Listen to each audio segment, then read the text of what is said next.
Oke, nah pada kesempatan kali ini kita akan melanjutkan materi. Itu materi yang akan kita bahas adalah terkait tentang gerak lurus. Ya, jadi gerak lurus ini meliputi ya gerak lintasan lurus, yaitu bisa pada sumbu horizontal ya XY atau pada bidang datar, misalkan benda yang bergerak lurus di jalanan, bisa juga dalam arah vertikal, itu gerak jatuh bebas dan lain sebagainya. Ya, bisa gerak vertikal ke atas, gerak vertikal ke bawah gitu ya. Nah, di soal pertama ini ya, soal ini terdapat di modul yang sebelumnya sudah saya sampaikan ya. Di soal yang pertama itu disebutkan sebuah benda 2 kg jatuh bebas. Nah, ini dia adalah menunjukkan benda yang jatuh bebas ya. Jadi kita akan langsung saja membahas. Oke. Dari data ini sudah disebutkan jatuh bebas. Ini bisa dipastikan merupakan benda dengan gerak jatuh bebas. Dari ketinggian 20 meter di atas tanah. Nah, yang ditanyakan berapa lama waktu yang diperlukan oleh benda untuk mencapai tanah. Jadi kalau kita lihat ya, analisisnya jadi seperti ini. Oke, ini ada sebuah benda gitu kan ya. Ya, jadi dia ini adalah tanah. Ini memiliki ketinggian. Ingat, ini ketinggiannya adalah 20 meter. Kalau kita ngitung secara umum ya, jarak yang ditempuh gitu misalkan, maka lintasan yang ditempuhnya itu dihitung dari atas ke bawah. Ya, tapi ya oke, ini karena yang dihitungnya waktunya saja, bisa kita lanjutkan. Ya, ini dia adalah tingginya H adalah 20 meter. Dengan G yang bekerja arahnya ke bawah, itu dia bernilai 10 gitu kan. Nah, oke kita lihat, diketahui ada massa sama dengan 2 kg, kemudian ada H 20 meter, dan G adalah 10 meter per sekon kuadrat. Ditanya, untuk sampai di bawah, berapakah waktu yang dibutuhkan? Nah, itu yang diminta. Nah, bagaimana cara kita menggunakan persamaan ini? Ya, oke, bisa kita gunakan persamaan di GLBB. Kalian bisa lihat atau bisa cara kalian googling persamaan-persamaan GLB itu bagaimana ya. Saya langsung tunjukkan salah satu yang kita gunakan. Itu dia adalah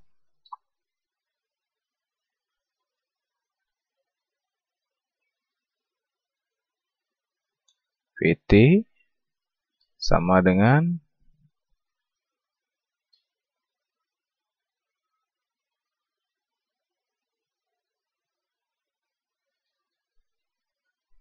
oke, ini ntar dulu. Saya hapus. Ya, karena kita di sini mencari kaitannya dengan H ya. Bahwa H itu adalah sama dengan setengah GT kuadrat. Nah, ini dia yang bisa kita pakai. Ini adalah persamaan pada gerak jatuh bebas. Di GLBB juga ada yang kayak gini. Maka kalau kita ingin nyari T-nya berapa? Tinggal pindahkan. T sama dengan, nah, 2H per G. Karena T-nya ini kuadrat, maka dipindahkan, dia akan menjadi akar. Nah, itu yang kita dapatkan. Maka kalau kita masukkan nilainya, kita akan peroleh bahwa D sama dengan akar 2 dikali H 20 per G 10. Nah, bisa kita sederhanakan. Ya, berarti ini akan menjadi akar 4. Jadi adalah merupakan 2 sekon. Inilah waktunya. Jadi dia dari atas ini sampai di bawah di sini dia membutuhkan waktu 2 sekon. Ya, berarti selama 2 sekon dia menempuh jarak 20 meter, dan 20 meter itu dihitung dari atas ke bawah. Ya, andai kata ini lebih tingginya dari 20 meter, ya berarti dia nyampe di sini belum menyentuh di belum bisa nyentuh sampai dasar sekali gitu. Andai kata dia itu tingginya lebih dari 20 meter. Karena selama 2 sekon ya hanya bisa nyampe 20 meter. 20 meter itu dihitung dari atas. Kenapa kok dari atas bukan dari bawah? Ya, dia itu kan jatuh bebas. Dia itu bergeraknya dari atas ke bawah, maka lintasan yang ditempuh itu adalah dari atas sampai ke bawah. Oke, itu dulu soal yang pertama. Kita lanjut ke soal yang kedua.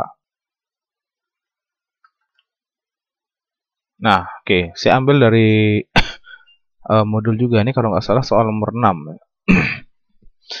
Oke, sebuah partikel bergerak lurus dengan besar kecepatan partikel setiap detik digambarkan dalam grafik berikut. Berarti kita memiliki data di dalam grafik. Ini pada arah vertikalnya adalah kecepatan dalam satuan meter per sekon, dan arah horizontalnya adalah waktu. Ya, ini adalah titik O, titik A, titik B, titik C. Berdasarkan grafik tersebut, dibuatlah beberapa pernyataan sebagai berikut. 1. Pada detik ketiga hingga kelima, partikel menempuh jarak sebesar 40 meter per sekon. 2. Pada detik ketiga, partikel sudah menempuh jarak sejauh 60 meter. 3. Pada detik ketiga hingga kelima, partikel diam karena tidak mengalami perubahan kecepatan.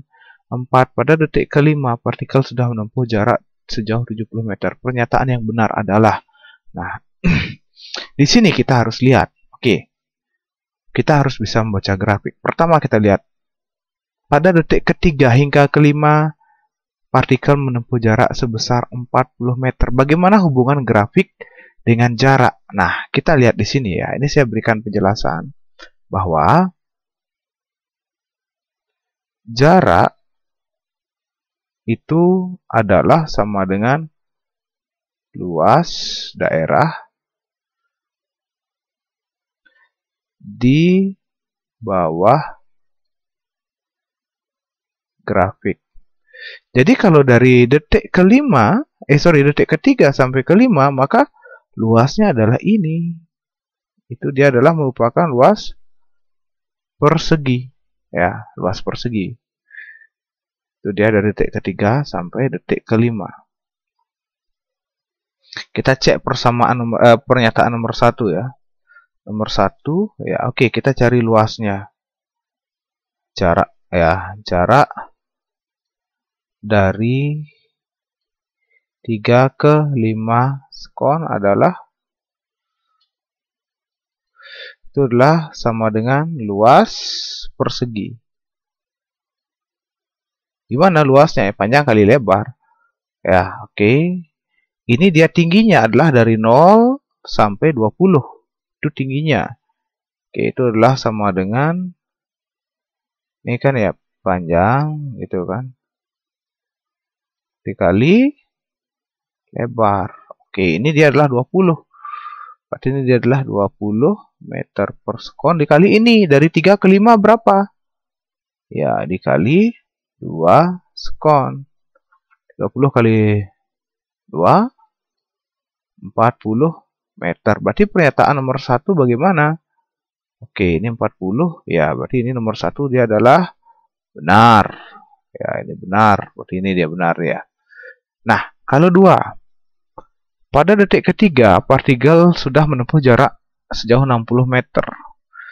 Nah, berarti dia itu diinginkan sampai detik ketiga itu sudah menempuh 60 meter. Benar nggak? Dari 0 sampai 3 itu dia 60 meter. Nah, oke, yang kedua. Ya, dari 0 sampai 3 sekon ya.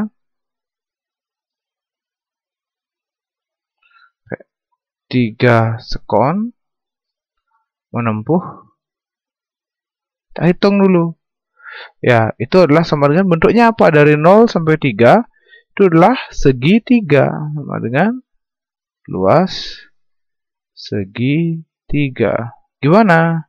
Ya, setengah kali alas kali tinggi. Mana alasnya? Boleh ini juga. Ya, dari 0 ke 3 ya kita anggap ini alasnya ya, dari 0 ke 3. Itu dia adalah kalau kita lihat dari 0 ke 3 ya 3. Sedangkan tingginya yang ini 20. Maka hasilnya ya ini kita sederhanakan. 10 kali 3 ketemu hasilnya adalah ya ini dia adalah 30 meter. Berarti pernyataan nomor 2 gimana? Di sini disebutkan 60 sedangkan hasilnya adalah 30. Berarti dia salah. Ya. Oke, ini salah nih hasilnya. Yang nomor 2. Nah, selanjutnya pada detik ketiga hingga kelima partikel diam karena tidak mengalami perubahan kecepatan. Benar nggak? Nah, ini sebagian pernyataannya benar. Dia itu tidak mengalami perubahan kecepatan karena dari detik ketiga sampai kelima itu kecepatannya adalah ini dia. Ketiga 20, kelima 20 ini ya. Jadi dari sini dia kecepatannya 20 dari detik ketiga. Namun bukan diam. Ini yang salah. Jadi di keadaannya ini dia adalah tidak diam. Ini dia tidak diam, melainkan bergerak dengan kelajuan 20 meter per sekon. Jadi yang ketiga juga pernyataannya adalah salah. Ya, jadi ini salah dia. Oke.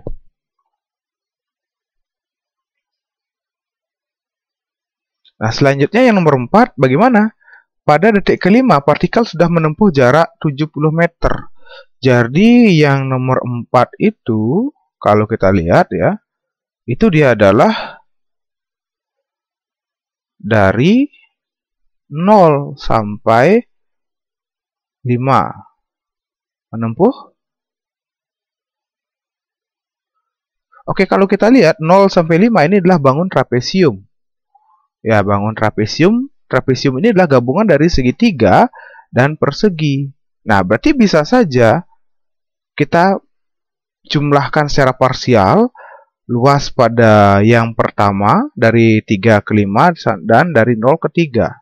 Ya, jadi itu adalah sama dengan berarti jarak dari 0 ke 3 ditambah jarak dari 3 ke 5. Ini boleh kita buat kayak gini karena kita udah ngitung tadi kan. Ya, jadi dari 0 ke 3 itu kita dapatkan 0 ke 3 ya 30 meter. 30 meter ditambah dari 3 ke 5. Ya, ini adalah ke bukan kurang ya. Oke, ini ke. Ya. Nah, jarak dari 3 ke 5 berapa? Nah, itu kita dapatkan adalah sama dengan 40 meter. Berarti hasilnya adalah 70 meter. Oke, benar ya. Berarti yang nomor 4 dia pernyataannya benar. Berarti jawabnya adalah 1 dan 4. Nah, ada nggak cara lain? Kalau pertanyaannya langsung mengkhusus ini saja dari 0 sampai 5. Nah, kita sebenarnya bisa menggunakan ya. Berarti ini cara ini bisa gunakan atau luas atau ya itu adalah sama dengan luas trapesium. Trapesium yang mana ya? Tentunya trapesium yang ini. Ya, ini dia. Ini. Ya, oke ini ya yang saya warnai. Oke, cukup segini aja. Ya, nih. Nah, ini dia luasnya. Oke, ini enggak dari 5 ke 7 karena kenapa enggak? Karena enggak diminta. Ya, ini. Gimana rumus luas trapesium? Sama dengan setengah dikali jumlah sisi sejajar ya dikali tinggi. Nah, ini dia. Ya, nanti silakan kalian coba. Ya, ini hasilnya pasti akan ketemu 70 juga. Ya. Jadi luas trapesium itu adalah sama dengan setengah kali jumlah sisi sejajar dikali tinggi. Nah, oke, itu dulu untuk soal yang kedua. Saya lanjutkan lagi satu soal untuk soal ketiga.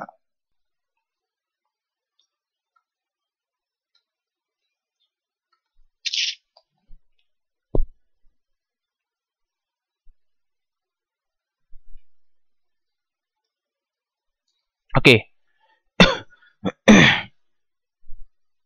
Nah, di sini saya lanjutkan di soal yang nomor 3 ya. Saya ambil juga dari modul. Ya, nah ini perhatikan tabel data kecepatan dari 3 benda yang bergerak lurus berikut. Ada benda A, benda B, dan benda C. Ini adalah kecepatannya. Kemudian di sini adalah waktu. Benda A dia dari waktu 2 sampai 4 itu ya, ini memiliki nilai kecepatan yang berbeda-beda untuk masing-masing benda sesuai dengan tabel kayak gini. Pertanyaannya, berdasarkan tabel di atas dapat disimpulkan bahwa benda yang mengalami percepatan terbesar dalam selang waktu tertentu adalah. Nah, kalau kayak gini pertanyaannya mau nggak mau kita harus mencari atau menghitung satu persatu, mencocokkan dengan option yang ada. Yang diminta adalah perubahan kecepatan. Ya, percepatan itu perubahan kecepatan. Nah, jadi secara umum kalau kita lihat ya bahwa A sama dengan delta V per delta T, gitu dia. Ya harus dicek satu-satu. Benda A berapa untuk T dari 2 ya sampai ke T4 berapa perubahan kecepatannya.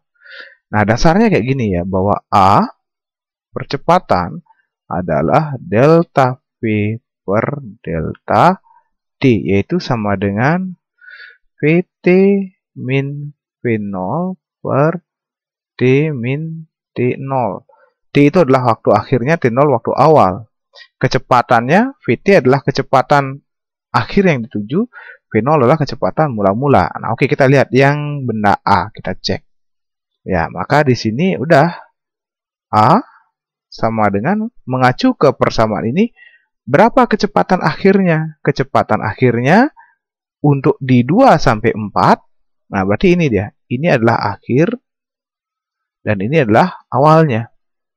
Berarti kan bisa kita tulis 14 Vt-nya kan dikurang awalnya adalah 3 per waktunya ya udah 4, karena dari 4 sampai 2 4 kurang 2. Berarti ini kita dapatkan hasilnya 11 kurang 2, yaitu sama dengan 5,5 meter per sekon kuadrat. Itu yang nomor A.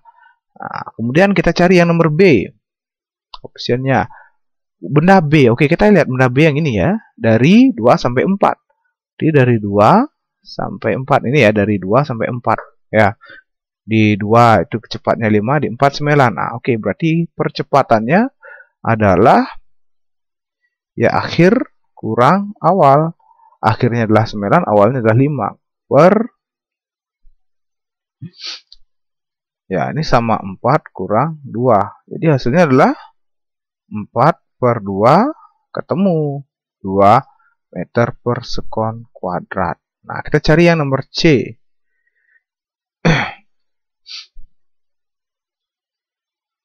Ini adalah benda B untuk 4 dan 6. Oke, berarti yang diminta ini dari 4 ke 6. Ya, dari 4 ke 6 akhirnya 13, awalnya adalah 9. Berarti kita akan dapatkan percepatannya adalah 13 dikurang 9 per 6 dikurang 4. Oke, itu dia adalah sama dengan 13 kurang 9, hasilnya 4 per 2. Hasilnya 2 meter per sekon kuadrat. Nah, selanjutnya oke, kita cari yang benda C ya, di option D. Oke, saya tulis di sini. Ini dari 2 sampai 4. Oke, berarti dari 2 sampai 4. dari ini, ya oke, 2 ke 4. Nah, itu kita akan dapatkan A sama dengan VT-nya 10 dikurang V0-nya 6 per waktu akhirnya 4, waktu awalnya 2. Jadi kita akan dapatkan di sini adalah sama dengan 4 per 2. Jadi hasilnya adalah 2 meter per sekon kuadrat. Nah, ini untuk option yang terakhir, yang ini ya.